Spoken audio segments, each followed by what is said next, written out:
Yeah. Raw, uncut, and unapologetic. Welcome to Men Talking Mindfulness. Hey, welcome back. We all know that becoming aware is the first step to facilitate change. And it's not just becoming aware of the mind that is helpful. What about a deeper physical awareness? How will becoming more physically aware help you change?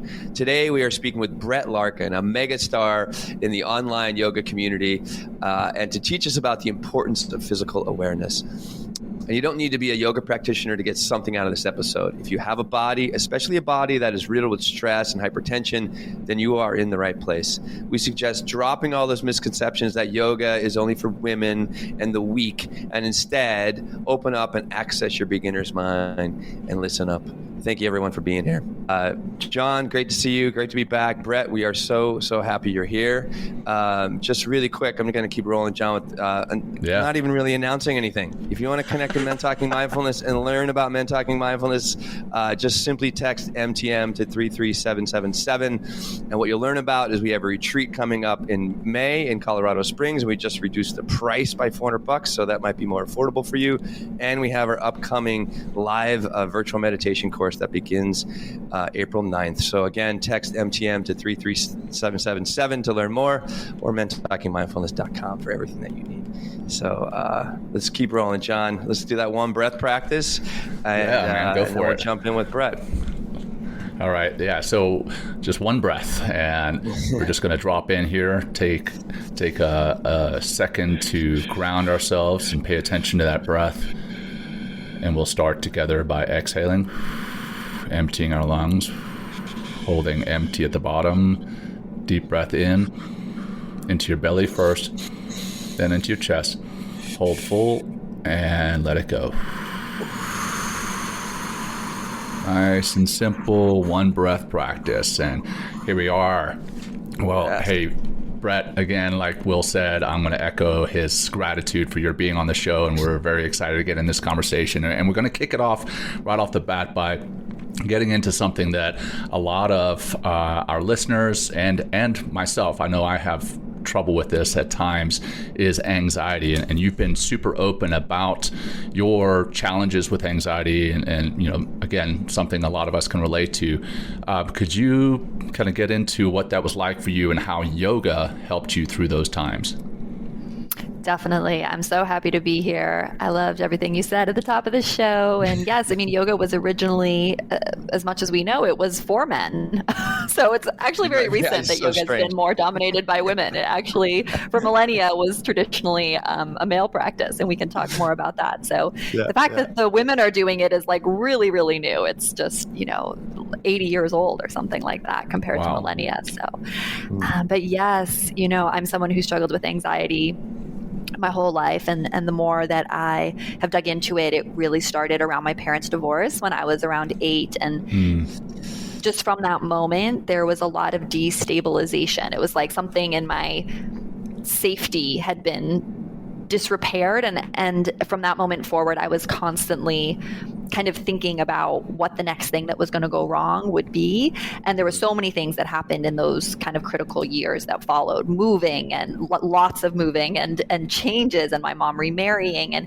And while there was nothing, I always thought there's nothing that traumatic here that happened. I mean, one of my co-yoga teacher training survived a school shooting, right? So it's sort of like, what's causing so much anxiety? But the reality is, a lot of times for us, if there's something that happens in childhood, we can talk about big T and little t trauma, but it can cause a pattern to show up in your energetic body that makes it feel like it's not safe to relax, or that you constantly need to be preparing for the other shoe to drop. And that was very much how I lived my life. And to continue to credit men, I mean, it was a man who got me into yoga. So when I was in college, I had a crush on one of my classmates.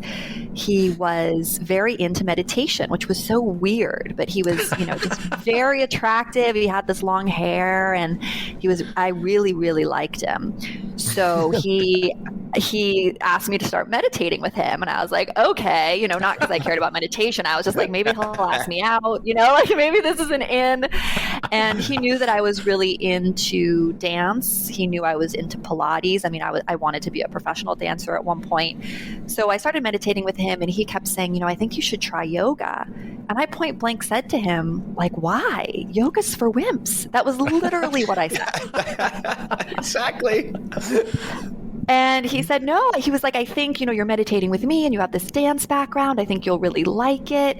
So again, mainly because I was like trying to get out of the friend zone, I was like, okay, I'll try yoga. And so that's how I ended up at my first yoga class, which was a Bikram, what was called back then, Bikram hot yoga. Okay. This is a long time ago now. So I said, I'll try yoga, but only if it's the most intense kind, because I'm hardcore and I'm a dancer. And that's how I kind of ended up in the hot yoga studio, sweating, trying to compete and get my leg higher than the woman next to me, looking in the mirror. And it was a very competitive practice with a lot of structure and rigidity, but it met me where I was at the time, right? And so that was my first foray in, and it started burning off that layer of anxiety. I talk about this in my book, that hot yoga practice was actually the worst practice I could have picked for my personality type, because I already have high fire in my constitution. So we can talk a little bit about that too, like how you can personalize the practice. But it makes sense that that's what I chose, because like attracts like, and I have high fire. So without any awareness, like, of course I chose like the hottest practice I possibly could. Yeah.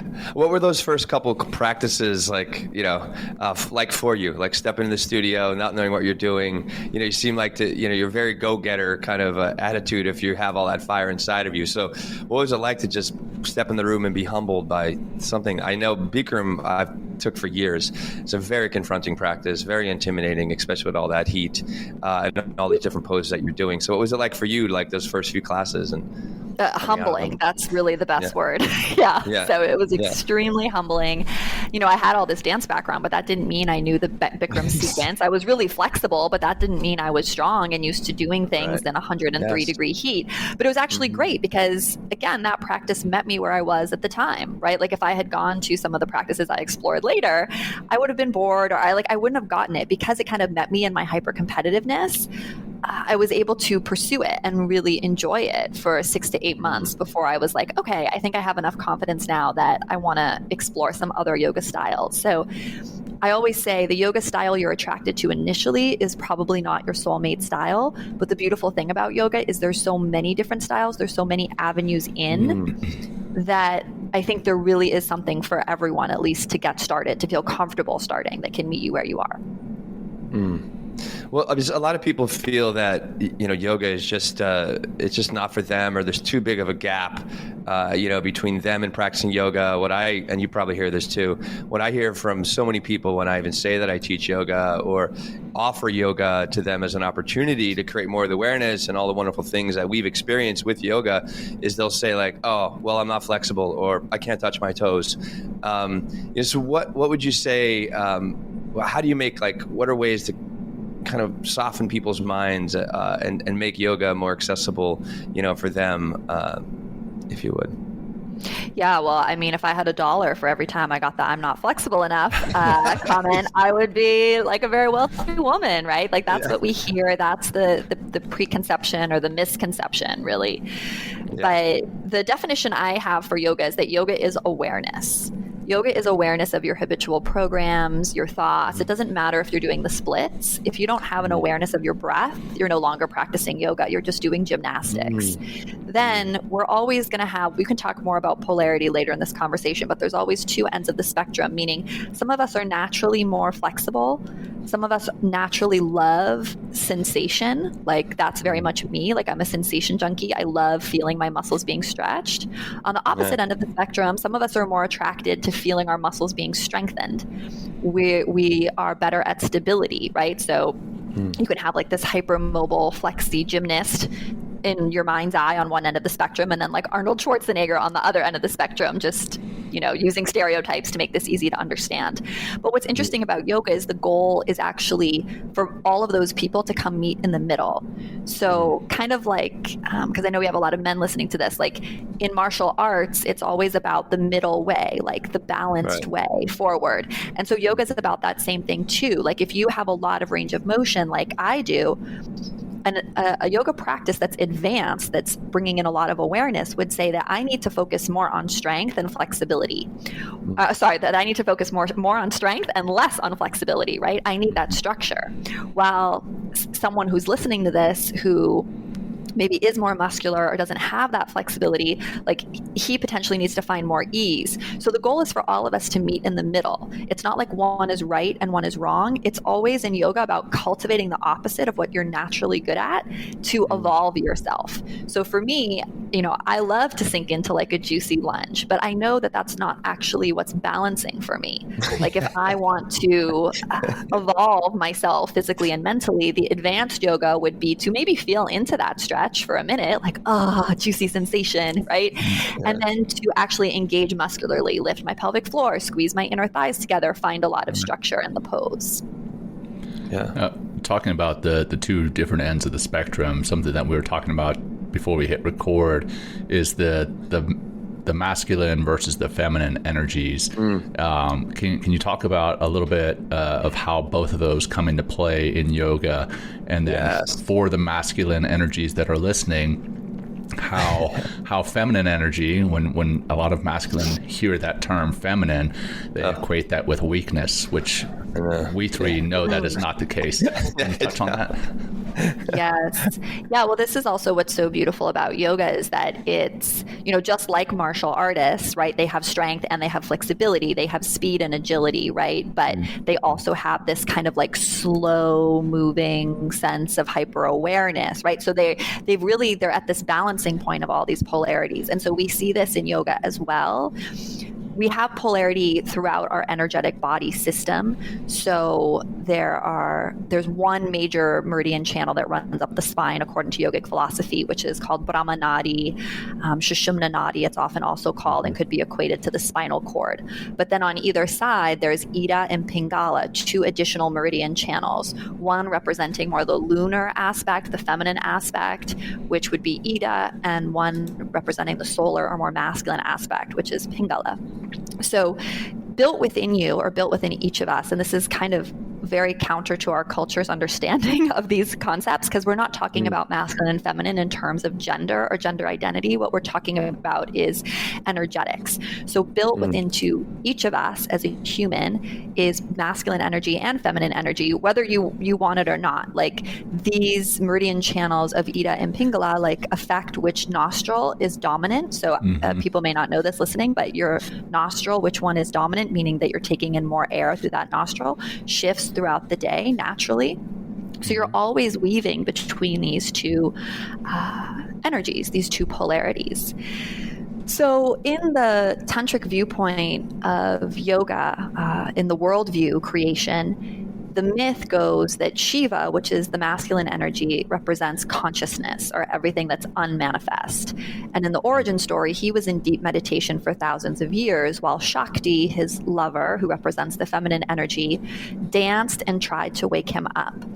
And she had to actually dance for thousands of years in order to do this. But then she did, and then he wakes up, and together they kind of make love. And from that union of the two of them, these two primal energies, all of the world is formed. All the tattvas, all the gunas, like everything comes into being. So that's kind of the Vedic creation myth. And we see this in creation myths across cultures, right? It's very common, right? That there's like a feminine principle and a masculine principle, whether it's Adam and Eve or Gaia and, the sky, the earth and the sky. So we see this everywhere. What's beautiful about yoga is it's trying to ask us, how do we bring these two energies in harmony within ourselves, which I think is especially hard to do in this day and age where we have these toxic mimic stereotypes of these archetypal energies. So we can talk a little bit more about what those look like, but just to paint kind of a broad picture, that the Shakti energy, according to the tantric system, so Shakti means feminine in this model. You don't need to if you prefer the word Shakti, you could use that too. But again, we're not talking about gender, we're talking about energetics. So I'm just making that clear. So this lives within you, regardless of how you identify gender-wise or your anatomy. So the Shakti energy within each of us is always craving more love, while the Shiva energy, which would be the masculine, is always craving more consciousness. So if we wanted to just be stereotypical about this, it's like that feminine energy is often seeking love and connection and always wants more, while the masculine energy wants consciousness, which means he wants to deepen and he wants freedom, which often comes forth in men as like just disconnection or disassociating. Like when I look at how my husband likes to unwind, he likes to go off and be alone in nature, or he likes to play video games, right? This is where we get like the man cave, right? So I mean, true. I'm just making jokes here to hopefully make these like concepts more understandable. Like the feminine energy within each of us wants to be expressed. So it's expressive, it's associated with desire, and it's always yearning for more. While the Shiva energy the gift it would give us is like more depth, more directionality, more containment, and it's yearning for freedom. The feminine energy exists as the felt experience of being here and being being in the here and now, like feeling a feeling, while the masculine energy is the awareness of feeling the feeling. Do you see the difference? Yeah. Right. So the feminine's the doer and the masculine is the witness. Wow. So that's at a high level. And then we can keep talking about, how this manifests within each of us individually and then in relationship, and kind of what does it look like when this masculine energy is out of balance? Because that's something we see a lot too. What if your feminine energy is out of balance? So we can talk about that as well.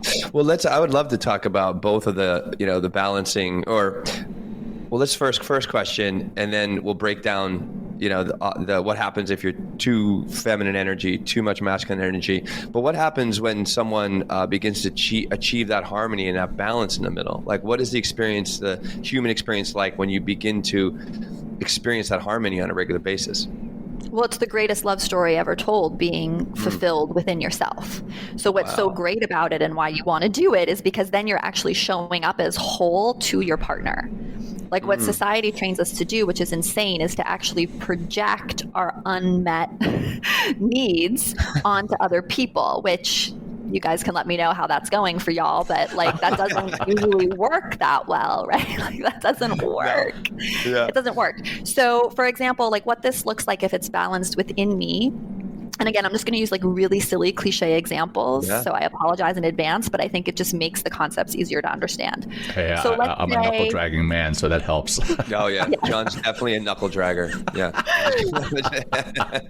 So we'll do two silly examples. Like let's say that I tune inward into how I'm feeling, which would be like a very like feminine practice, right?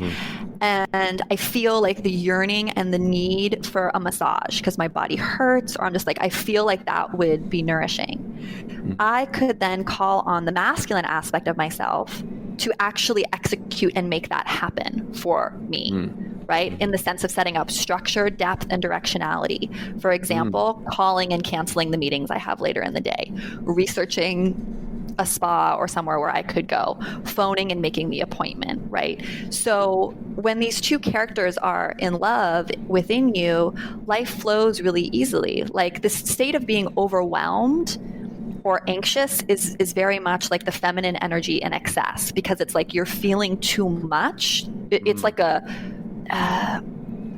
too much flow, right? Like too many ideas or too many things going on. So many women that I talk to are telling me they're overwhelmed. But what I interpret that as is like their inner masculine isn't setting up structure and freedom for them in their schedule. Does that make sense? So it's like they need to set boundaries. They need to, maybe have some structure and regulation around when they go to bed or what they say yes and no to. They need that inner protector, that inner masculine warrior energy to love them, to set them up for success.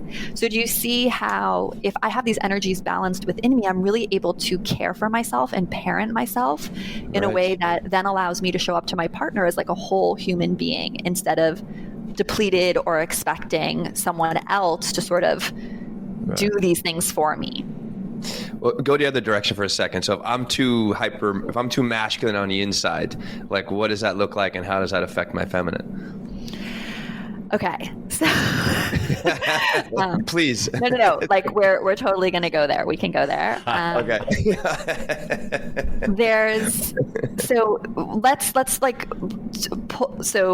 If we pull out, right, we have, I think I mentioned the gunas earlier, and the gunas are governing everything in the world. So when the universe got created, the gunas, basically, it's very simple. You can just think of the gunas as this concept of rajas, which is like excess energy, or like fiery energy, tamas, which would be the opposite, like a depletion of energy, and then sattva is the balance point. So I think you're asking, you're about the masculine energy. Obviously, we want it to be in that sattva state, but that's extremely challenging to achieve. So the masculine energy, and we can talk about this for the feminine too, because I think it would be good to talk about each of them. And this is actually part of a framework that I've been working on and developing, because I don't see a lot of people talking about these imbalances specifically in this way. So in excess, so in that rajastic state, like if the masculine energy is out of balance, in that fiery, like there's too much of it way, that's where we get what I call kind of like hustle mode, where think about when you're like executing a bunch of tasks, you're just like in handler mode, like doing it. And have you ever been in a situation like that and actually forgotten to eat?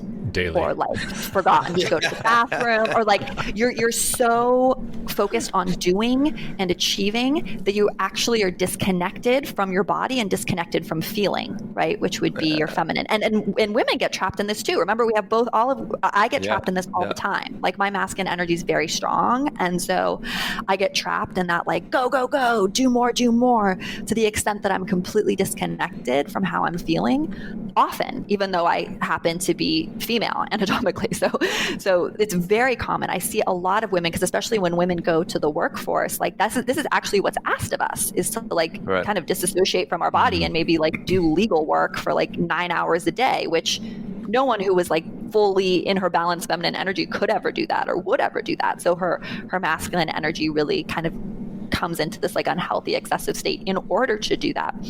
This also might manifest as like rigidity, like things have to be a certain way. So it's like too much structure. Does that make sense? Like, I don't know. Yeah, a little bit, just a little bit. You hit some buttons. Right. So like I'm feeling things shame. done. I'm feeling like shame. things done in a certain way. Let's say this masculine energy went into a deficient state, right? So there was not enough of it. That's where I get what I call like the man cave or the veg out mode, where I see men scrolling on their phone, or like they're just disassociated, right? Like they're doing nothing. They need to. It's almost like they need to completely disconnect.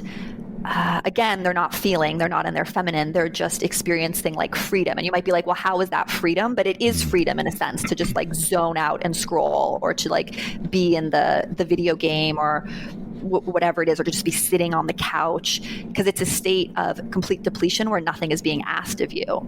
And the masculine, when it's in that imbalanced tamastic state, it doesn't want responsibility. It wants, I think this is a fantasy a lot of men have. It's like they just want to be told like nothing. They want to have to do nothing. And again, women crave this as well. This is when you're like, I just want to quit my job and wander in the woods, right? Like I just, we've all felt this way. And then the balanced would be like being the hero, right? That's hero mode. So that would be that sattvic balanced mode. And that's where you're grounded, you're clear, you want to take devoted action, right? So do we see how taking devoted action is different then devoted action. When I say devoted, I mean that's in devotion of your feminine energy or your beloved's desires, right? But you're being that hero. You're taking devoted action, like, oh, I want a massage. I'm going to make that happen to myself because I have healthy boundaries, right? So I'm taking care of myself. So do we see how that's different from like the go, go, go hustle action and the like, I can't do any action, like get away from me, right? Yeah. So in that state, there's like this healthy motivation. There's maybe a healthy competitiveness, right? Like I think for men when they're able to play sports or be in those, like healthy competitiveness is great and balancing for the masculine, being around other men. This is why I think it's so great that you guys are leading these retreats. A nice protectiveness in terms of creating structure and boundaries for yourself or your family, being able to get things done, but from a place of inspiration rather than that like go, go, go hustle that we talked about. So let's pause there because we can talk about all this, but then we can also talk about this excess, deficiency, and balance state for the feminine as well, because I think, again, we have all of these energies within us at all times. Yeah, I do want to get to that, for the feminine energies, but I have a question, and I'm sure this applies to the feminine energy balance as well. When you go from that go, go, go into the I want to do nothing and just veg out, that can happen, within a single day, right? You can go from one side. Yeah. It can probably happen multiple times in a day from one side of the spectrum to the other. I'm guessing yoga is one of the answers, but what else can we do to get into that state of balance between the two sides of the spectrum? Well, noticing the pattern is great. And the way we notice any pattern or notice anything that's going on habitually is through breath work. There's, Yogi said, the more awareness you have between your breaths, the more space between your thoughts, or the more space between your breaths, the more space between your thoughts, right? So the more awareness we have of our breath and how we're feeling, it's going to help tune us in to like, what do I need right now in my internal love story? Do I need more feeling? Do I need to create more structure for myself? So, even just the way that we opened with a full deep breath, this is why the reason to practice yoga isn't because yoga is so great. It's because practice yoga because it's going to give you the awareness of all this crap that's going on within you when you're not on the mat. So, that's why we practice, or I practice ultimately. It's like the yoga is just a means to an end, so I can live a great life and feel fulfilled and show up as best I can for my family. So I think for someone who's experienced, and this is a really common pattern, right? Like to be really go, go, go, maybe at work, and then coming home, and the extreme reaction counter example of that energy would be that veg mode, right? Like that I can do nothing, like the being unavailable. And there's a way that this pendulum can swing. And what would be more ideal is if the workday could incorporate some breaks, or could incorporate maybe just a couple deep breaths between emails and things. But another thing, the masculine zone of genius is creating structure. And so I was in a really serious relationship before I married my husband, and he, for whatever reason, he wasn't yogic per se, but he was so great at like the zone of genius of the masculine, like creating structure. And so he told me, he said, when I come back from work, he said, I need 30 minutes to watch. He was like obsessed with SportsCenter. He was like, this is how I unwind. After I can do this, I can engage with you. But like, this is how I take care of myself. Like after work, I just need this time.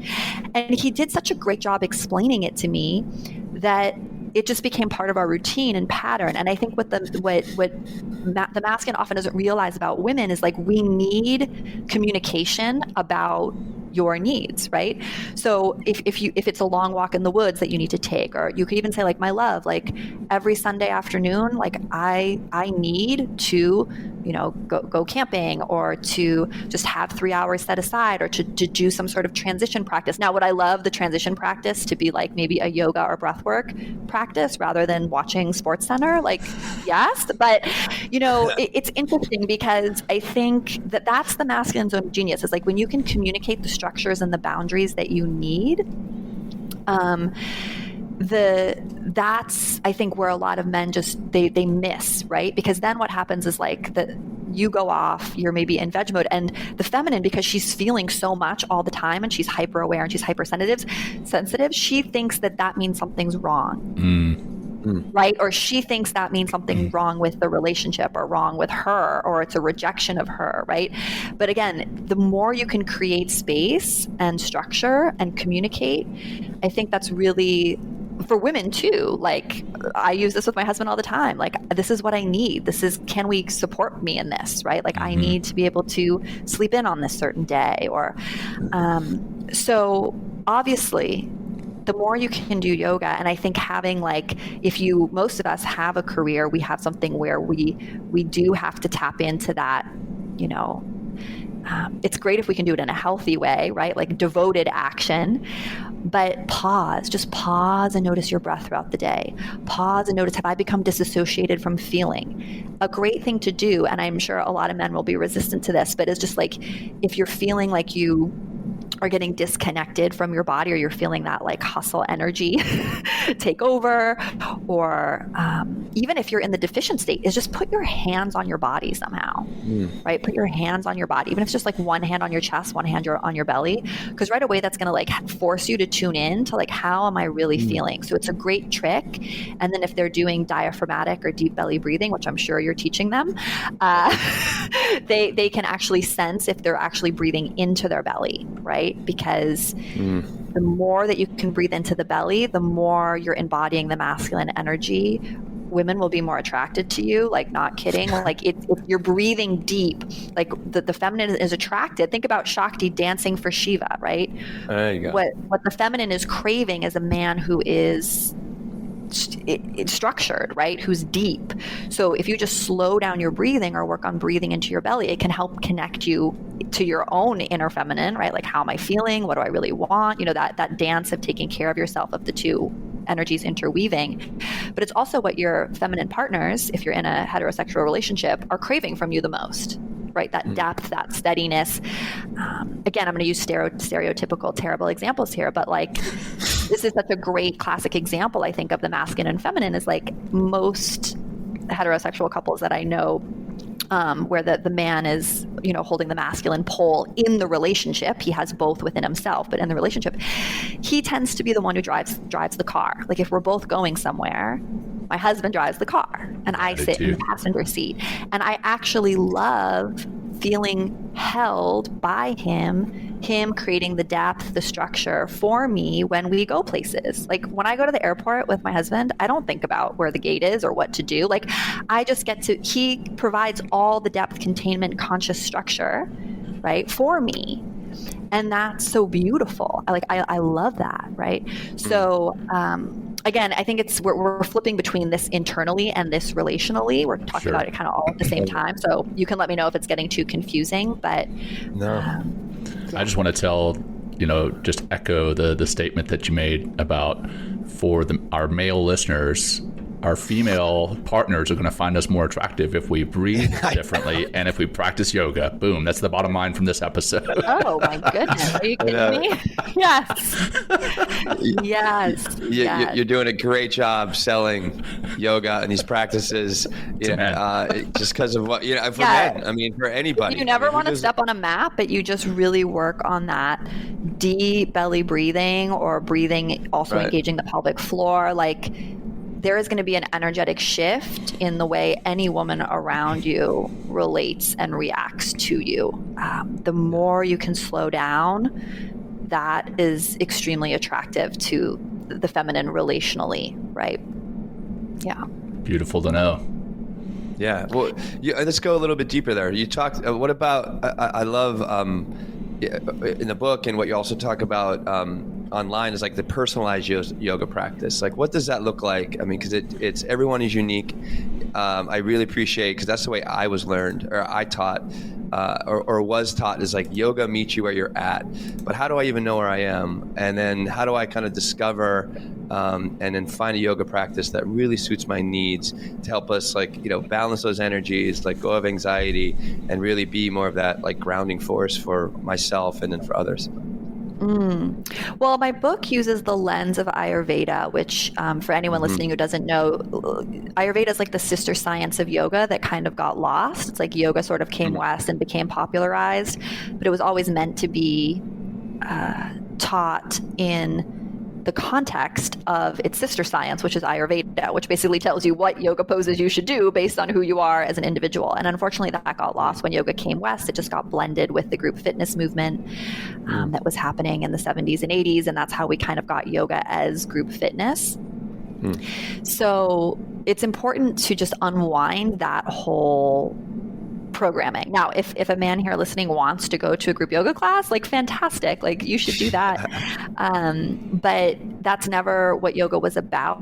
It was actually always designed for men to do usually in the wilderness or in caves or as part of pursuing a monastic lifestyle, like entering an ashram, for example.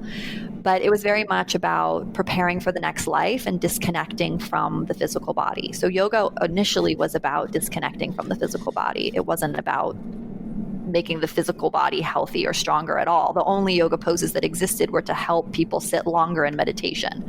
So basically it was just like doing these poses so that you could, then be able to sit for longer periods of time to achieve samadhi, which is what the yogis would call like nirvana, or a state of otherworldly enlightenment where you're, completely disassociated from your body. So what's been fun about writing the book's called Yoga Life, if you want to check it out, is it's kind of saying, how do we go back and put yoga into the context of Ayurveda? So Ayurveda works with an elemental system. It's quite simple, actually. There's fire, earth, and air. And within each of us, one of these energies is dominant and should be dominant, right? Like when your fire is in balance, if you're a fire dominant person, you're a leader. You're a natural born leader. You're able to manage people successfully. You often have drive and vision. But when that fire gets out of balance, you become controlling and demanding and impatient and frustrated and all of those things. So what happens is whatever element is dominant within us, and the book has a little quiz at the front which will tell you which element is dominant within you. Once you know that, you can kind of start reverse engineering the yoga practices you choose to do that are going to soothe that dominant element, because whatever element is dominant is going to be the one that's most likely to skew out of balance. So if I have high fire, like guess what? When things get stressful or go awry, like that fire is going to become a bonfire, right? Instead of being that healthy. So instead of that healthy leader, I become impatient, angry, frustrated, like all the symptoms of excess fire. So I really pick and choose yoga postures that help to Ayurveda works through just a simple science of opposites. So if you have high fire or high air, you need more earth. If you have high earth, you need more air and fire. So I like to incorporate, really earthy practices to help counteract that fire that I know easily can skew out of balance for me. And that means poses close to the ground. It means moving slower. It means deeper breathing. Not all, but a lot of men skew earthy. Not again, like it's completely unique. So it's personal to each of us, but they need more energizing practices, which might mean like breath of fire or some rapid twists or like a lot of spinal movement. So it's important to know your dominant element, as well as to know whether you crave more sensation or crave more structure. And then you're always working to cultivate the opposite or go against your natural tendencies. That's really interesting, because I believe I am fire, and that allows me to be good at work, like organizing things, structure, and get things done. But then when I get home, and then kind of how we were talking before, I've got young kids at home. Young kids live by their own plan, and that can test my patience, and I need to. Sounds like I need to tap into more earth and air so that I can be more calm and more patient with my children. but I do breath of fire, which sounds like it's counterintuitive. It would actually not work. The breath of fire, I believe, is great for my body, but it sounds as though it's not necessarily good for, my chakra, for bringing that into the home. Yeah, well, any practice can be useful in a moment. So I talk about this in the book too. It's just like, I'm high fire, but that doesn't mean I should never leverage fire practices. Like if I'm tired and depleted and I have to go on stage or go on a news show or a podcast, like breath of fire is going to be super useful. I should use that. But I would also think about like your work to home transition. I mean, what's so fun about little kids is like they're so almost like their feminine energy is extremely strong in the sense that like they feel so deeply and don't censor at all, right? Like think about like the tantrums or that like they're just in it. Like they haven't had that really kind of like trained out of them yet. Yeah. So for me, when I'm dealing with my kids, because I have young kids like you, I'm holding the masculine pole energetically in that relationship with them because they are feeling so deeply. They are so unpredictable. They are, I don't know what I'm going to expect. So I need to be insanely grounded. And I find that when I'm really grounded, they sense my energy and they even respond to me differently. So again, you need to experiment and see what works for you. But I think if you had a practice before you came home that was both soothing to your nervous system, because you probably just worked a long, hard day, that incorporated some, maybe movement or fluidity that felt nourishing, but then really focused on like something like a grounding breath work so you could be and hold that. As parents, we're in the masculine energetically. We're creating the boundaries, we're creating the structure, we're creating, and how to hold that, like really energetically preparing for it. I mean, I've started energetically preparing for bedtime. Like I usually do some sort of practice around 4 o'clock because I just know that end of day bedtime period requires me to have a lot of energy. Like if I'm depleted, like this is not going to go well. And it took me years to figure this out. Like I actually need to chronically, energetically train for what's coming next, which means I have to actually go take care of me at a certain point of the day. Yeah. No, that's fascinating. I think that's going to change my whole meditation plan, because right now I meditate in the morning and then I meditate at lunch to kind of get me through the workday. But sounds like I may need to meditate as I pull into my driveway and then again before the bedtime routine, because that is always the bedtime routine is my absolute worst part of my day. That midday meditation could be a great place to invite in some air and fire, because you have more work ahead of you, right? And most of us can tend to be depleted, and that's when the sun is also highest in the sky at lunch. So, the breath of fire might be great to do at lunch. And then I do have, like in my book, there's all these yoga habits, which are little ways to do yoga off the mat. And it's so funny because one of them is breathing in my garage. It's one of my favorite places to practice meditation because the garage is this really interesting space where you're between worlds. You're not in your home yet where there's children or tasks coming at you. You're not, you're not in the outside world. It's kind of like this limbo state.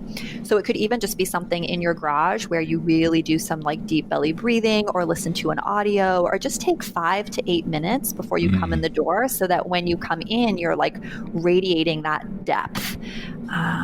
Like almost thinking of like half your body being underground. Like that's how grounded we want to be when we're around chaos, right? Or around deeply, deeply, deeply feeling little kids, or even if your partners, energetically, because it's very common. We didn't talk about specifically the imbalances in the feminine energy, but that's something that happens a lot that I see with women is what I call the hot mess energy, which is when there's an excess of feminine energy and we almost become like those toddlers in a sense. We're like, we're feeling so deeply, right? And what we need is ideally our own inner masculine to anchor us. But if you're in a relationship, it's nice if your partner can see that happening to you and then, be an anchor with his own body as well to help soothe you out of that. Yeah. Well, Awesome. Well, take us over there into the the hot mess of feminine energy, and it's not just. And again, I'm sure there's a lot of it just because you're listening, you're a man. It's like doesn't mean you don't have hot mess, like feminine energy, oversensitive, blah blah. I'm going to learn about that, but then like I loved how you talked about like how the masculine, the counterbalance starts to bring it back. So let's go into that feminine side of ourselves and just create more awareness around that. Thanks. Yes, totally. So to review, we talked about the masculine energy in balance. I call it hero mode, grounded, clear, devoted action. That could be devoted action working on a startup that you're working on, right? So you're doing the hard things like the getting investors in order to make your dream come true. Or it could be devoted action like for something for your partner, right? Or your kids or whatever, for your vision, for your family and your life. The deficiency being that like can't do anything, veg, video game, camping in the mountains, like just get me out of here, right? And then the excess of being what I call hustle mode, like too much action, complete disconnection from feeling. So to shift over then to the feminine, and so we have all of these inside of us, right? Like I go into, when I veg out on Netflix, like that's I'm in that same veg mode that we're associating with like the men in their man cave, right? So it's like, I'm guilty of this too. So we have all of us have these energies within us. So then shifting to the feminine, the excessive feminine energy is what I call hot mess, but it's just like overwhelmed by thoughts, like overwhelmed, scattered, frazzled, like, oops, I haven't paid the bills in, 6 months. It's a form of disembodiment that's like up and out through the head, kind of. So it's just like overwhelm, essentially. So when you feel scattered and completely kind of like out of control, that would be the feminine energy in that rajastic state. So like too much. And then in deficient state, it looks like the victim or the martyr archetype, disempowered, complaining. Again, I'm just going to use cliche examples, but, so-and-so never helps me with this, or, she never recognizes that I do this, or he never helps in the kitchen, or, like all of that kind of victim martyr stuff, which everyone is so guilty of. But I find like women fall into this, like this archetype and this deficient feminine energy is like just so omnipresent, I think, in the feminine collective of like, we just feel, and in many ways for good reason, right? Like we don't have paid maternity leave. Like we don't have all these things that we should have. So it's very seductive and it's very valid in many, many ways. But again, yoga focuses on what we can control. And if you're letting that energy run your whole life, blaming other people, energetically, you're not going to feel so great. And you're going to have this kind of deficient tamastic feminine energy. This also is like struggling with boundaries, right? So a lot of people in victim martyr mode, they don't know how to say no. They don't know, they're people pleasers, right? That's kind of like a shadow aspect of this energy that I find. And we have this people pleaser in all of us, men and women. These are in all of us, right? Where we feel like we have to help or we have to say yes, or otherwise we're not a good girl or a good boy or whatever it is. But long-term, it can lead to resentment over time. And then the balanced version of this energy is what I call the goddess of fun and light energy, or you could call it the god of fun and light energy, or you could find a term that like works for you, but it's basically like you at your most magnetic, right? So when you're empowered, when you're inspired, your desire, you're in your body, you're sensual, you're loving, you're filled with creative ideas, you're trusting, willing to be held, willing to be vulnerable, willing to feel, but in an empowered way that's really authentic. That would be the feminine energy in balance. And what I tell women I work with is like, the more you can be in this energy, if you are in relationship and be magnetic and be in that like goddess of fun and light energy, the more that your partner actually gets inspired. Remember how we talked about the balanced masculine energy of being like a hero, right? You guys can let me know, but I find my husband's much more inspired to do all the things I want him to do and be my hero when I'm coming with him from that energy of like the balanced magnetic feminine, as opposed to like victim or complaining mode. Right. Yeah. Wow. So again, we're talking about these kind of within ourselves and relationally, but hopefully it's not getting too confusing.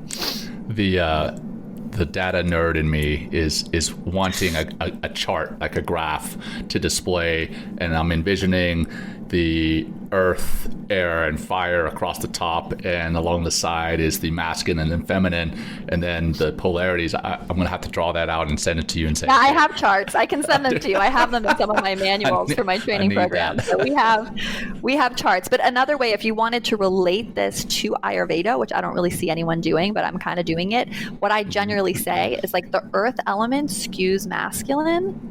Because if we think of just the myth of Shiva and Shakti, like the masculine's bringing the consciousness, it's bringing the depth, it's bringing the structure.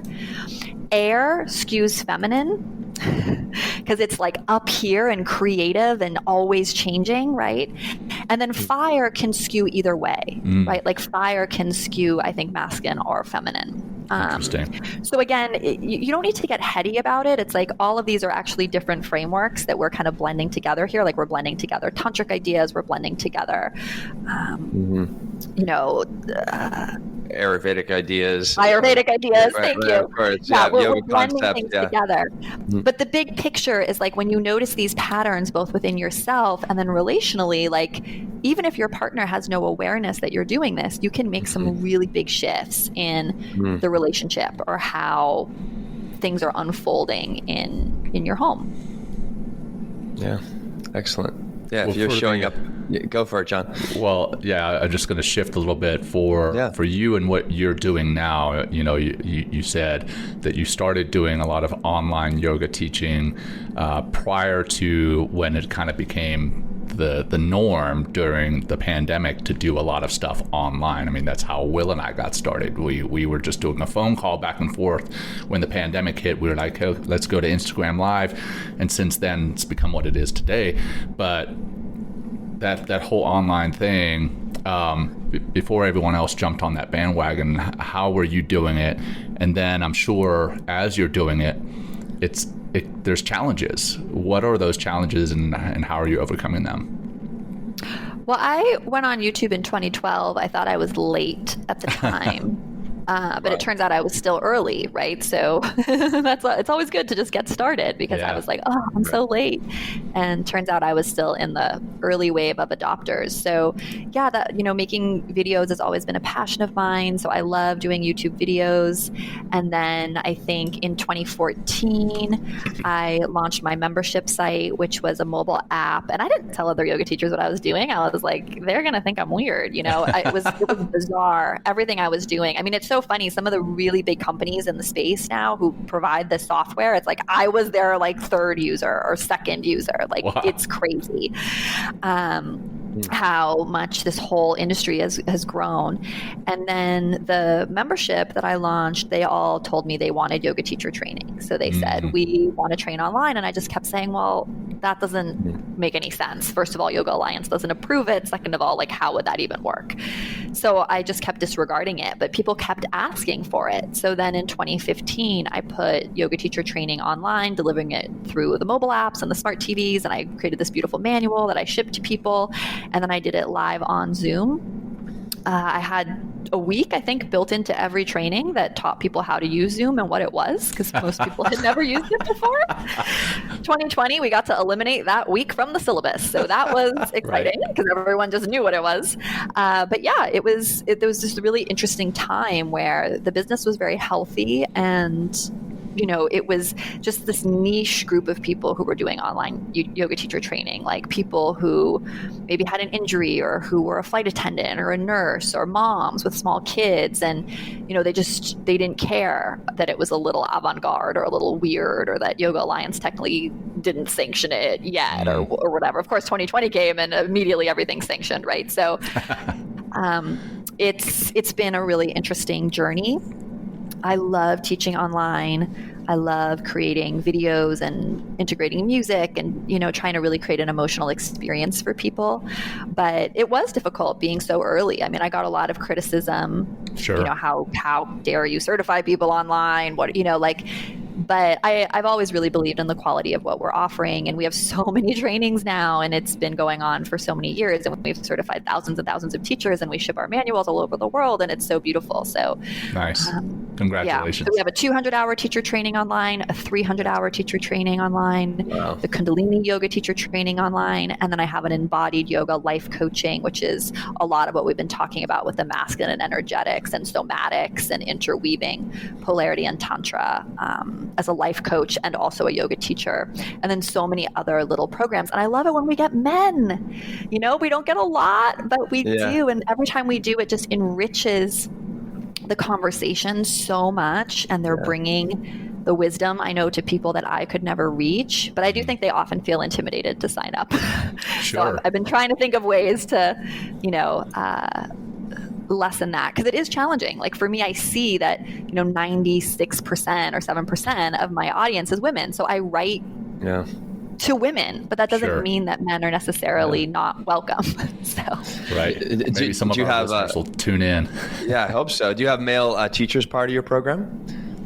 I do. We have I do. I have two, actually. The 300-hour teacher training has a great male teacher who talks about biomechanics. And I do have a male teacher in the Kundalini training as well. And my co-teacher in the Kundalini training, Guru Singh, is also male. So we do have some male energy in there. And I'd love to get more too. Nice. So. Yeah, that's good. It's so needed. Well, tell us about we're really curious about how you kind of continually grow your online community. How's that been? Well, it's a lot of work. I won't lie. It's a lot of marketing.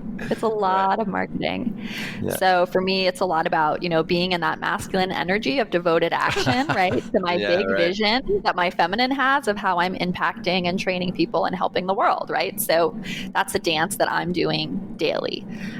For me, YouTube has been a wonderful growth channel. I get a lot of people finding me and the classes through there.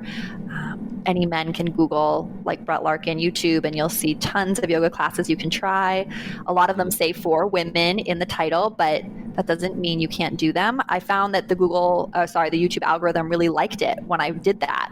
So, but then I felt kind of bad because men would be like, can I do this? And I'm like, yes, right? Like the YouTube just likes this title, right? But, I always am never designing classes unless it's something for the menstrual cycle or prenatal. I mean, again, it's all just playing with energy. So just know that you're always welcome into any YouTube title that you find. And so YouTube's been a great growth channel, as has email marketing. I think for me, my email list has always kind of been the bread and butter of my business. I love communicating with people on email. And I don't do that much paid ads. It's never a nut that I have cracked. But I think, just talking to who you want to serve, really being in service of your community. I'm always dialoguing continually with our students, really asking them what they need. Every product I've ever created, from the membership to teacher training, was based on what people told me they wanted. So I'm just incredibly responsive, right? Like everything's always been my audience's idea. Yeah, Will and I are currently in that phase right now. Like we've got the YouTube, we've got some of the social media, but soon we're going to be developing our own community where we can chat amongst one another and really become more like a family. Not just me and Will, but the men and women that tune into our show. So we're looking forward to growing that, and we may have to reach out to you for some tips in the future. But moving on from that, for coming to the end of the show. For you, what do you envision as yoga's next chapter? I mean, we've got all this tech in our lives. Where do you see yoga going from here? And then do you have any hopes or dreams for how it may evolve? What a great question. I think the somatic piece, people are really figuring out. Yeah. Right. Like we've all, I think up until this point, it's been like, okay, we need yoga to, it's good for the body and it's good for the nervous system and it helps calm us down and all those things. But I think what we're really figuring out now is like, actually a lot of these yogic techniques are very powerful for moving emotion and working through past trauma in a way that is revolutionary if approached safely and correctly, of course. But it's just opening a whole nother dimension. Like I was able to process my parents' divorce, which I talked about when I was 8, through my body, through somatic work, and achieved like more resolution than I had in, like 10 years of talk therapy in like 6 months. It was just incredible. So that's why my newest program is like combining the life coaching, and it's life coaching from a yogic perspective. So there's 6 life coaching frameworks, all rooted in yoga, blending it with the embodied somatic yoga. So much of Kundalini yoga is also using these somatic movements where we're pairing emotion and breath work. And so I think that's why Kundalini yoga is also so popular. And I'm so happy because I know we have 1 man registered for the first cohort of that program. So I'm like, yay, at least we'll have one guy who's going to, go off and hopefully do something with this methodology I've worked on. Yeah. But I think that's the future, right? I think just seeing yoga as so much more than fitness and so much more as even just nervous system regulation, but actually as this really potent, powerful healing tool. And nice. Yeah, and my hope would just be that more men realize the value of this practice, that it doesn't have to be on a mat, they don't have to wear yoga pants, they don't have to be flexible. If they literally just work on belly breathing and deepening their breathing, like women are going to want to jump them in the street, like their wives are going to love it, like they're going to feel better, like there's just breathe. Just I don't know breathe. if my wife would love it if all the women that I pass right. You said to go wild on the show, right? So just focus on your breathing. Deepen your breath. It'll change everything. And you can do it in the garage. You can do it at stoplights if you're driving around. You could do it for a couple minutes in the morning. They should all come to your retreats and do it in community with other men. I mean, men are very lonely, I think. Indeed. We've had a whole episode on that with Jeff Diamond speaking about loneliness and how that's actually killing men. I believe it. So, and I have a buddy of mine, a fellow Navy SEAL who's just gotten into Kundalini, and I think he's going to want to hear this episode and maybe partake in your course. So I'm going to make sure I send it to him. So for our listeners, Brett, what's I know we have this in our notes, but for you to put it out, what's the best way for them to get a hold of you, find out more about your course, get your book, that kind of thing? Yeah, you can find me online at brettlarkin.com. So it's 2 T's, BRETT. I always say like the man's name, brettlarkin.com. You can find me on YouTube if you just type Brett Larkin. But yeah, brettlarkin.com has all the courses. You can contact me through Instagram. I love getting DMs. I'm at Larkin Yoga TV. And the book is called Yoga Life. It's available anywhere books are sold. And it just is a great summary of everything we've talked about in this show. Awesome. Yeah. And I like the subtitle here, Yoga Life, Habits, Poses, and Breathwork to Channel Joy Amidst the Chaos. Exactly.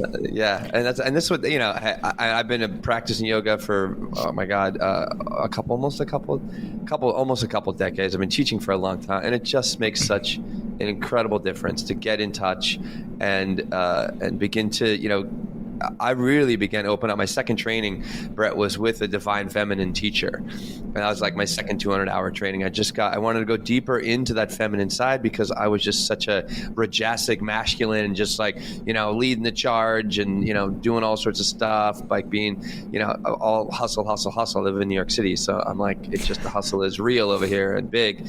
But just to calm down and realize you can have all that hustle, you can have all that drive, but to find more of the other side of more of that feminine energy, more of that moon energy, more of that relaxing energy, it makes all of my hustle because I'm able to be organized now and be able to be more strategic with that organization, and I get more stuff done, and I don't like overstress, I don't burn out, I just feel like a different person, and I can walk away with a sense of contentment instead of beating myself up that I didn't like do enough that particular day.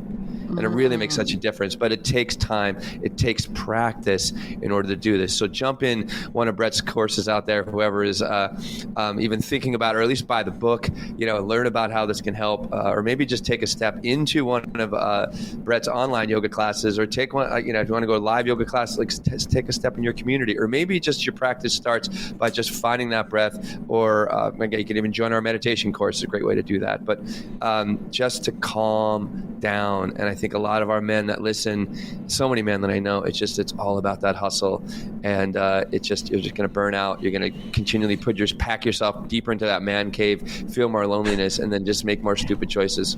I don't know, like that's just kind of the way it right roles. I don't know. I mean, That's right. Am I I think you're on. It's a great summary. It's a great summary. I'm so grateful. Keep doing what you're doing and reaching all the men. And sending you guys a lot of love. Thank you for having me. It's been our honor, Brett. Well, we like to wrap up the show with a closing practice. Normally, Will or I lead it, but when we have a practitioner on the show, we always like to offer it up. But there's no pressure. Would you like to run through a short breath practice or meditation for our audience to wrap it up? Sure, we can just do what I talked about earlier. So just place one hand on your heart and one hand on your belly, wherever you are. Sit up tall. Stack your shoulders over your hips and your ears over your shoulders. Maybe pull your head a little bit back in space. And feel the hand pressing into your chest. Feel the hand pressing into your belly.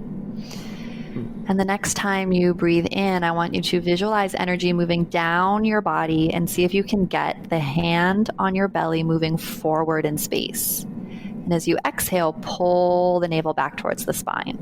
You can just try that 2 or 3 more times. Inhale, visualize energy moving down your spinal column, puff the belly out. Ideally, feel the belly move forward into your hand. And exhale, pull the navel back. Don't worry about the chest. Just inhale like an elevator. Visualize energy moving down, down, down, down, down. Puff the belly out. And exhale, draw the navel back in space. And then when you're ready, you can take your top hand that's on your chest also down to your belly. Maybe just fuse the energy there. Dip the chin and slowly blink your eyes open. Very short. Beautiful. Yeah, that's all you need. That little reset could be the biggest difference. And that could be the reset before you switch hats from work. And John, from work going into the house, right? Just a few the garage meditation. The garage meditation. The garage, it's my favorite place. Yeah, it's a good one. I love it. I also have to just mention, Brett, I got on your website and I was reviewing your book, and I saw, one of the top reviews was by James Nestor. We've had him on the show, and we talking about the nostrils, the different nostrils doing different things for you. It's incredible. So for our listeners, if you haven't listened to our episode with James Nestor about breath and what it can do for you, Will and I both sleep with tape on our mouths because of James Nestor and his book, and that has been a game changer for me. But anyhow, great having you here, Brett, and we love what you're doing. Thank you for being here. For our audience, thank you for tuning in, and please reach out to Brett. Like Will said, get her book, sign up for her courses, and if you got anything out of this show, which I know you did, please share it with your friends, your family, your colleagues, whoever you think could benefit. And then please give us a like, a review, and subscribe on the various social media platforms that are out there. And that's all I've got. Will, you got anything else for Brett? No, just text MTM to 33777. Sign up for our meditation course starting on April 9th, and it's going to include breathwork as well. So Brett, thank you so much. Thank everybody for listening, and that's a wrap. That's a wrap. Thank you again, Brett. Take care, everyone. Bye-bye. Thanks, Brett. Thank you for joining us today. We hope you walk away with some new tools and insights to guide you on your life journey. New episodes are being published every week, so please join us again for some meaningful discussion. For more information, please check out mentalkingmindfulness.com.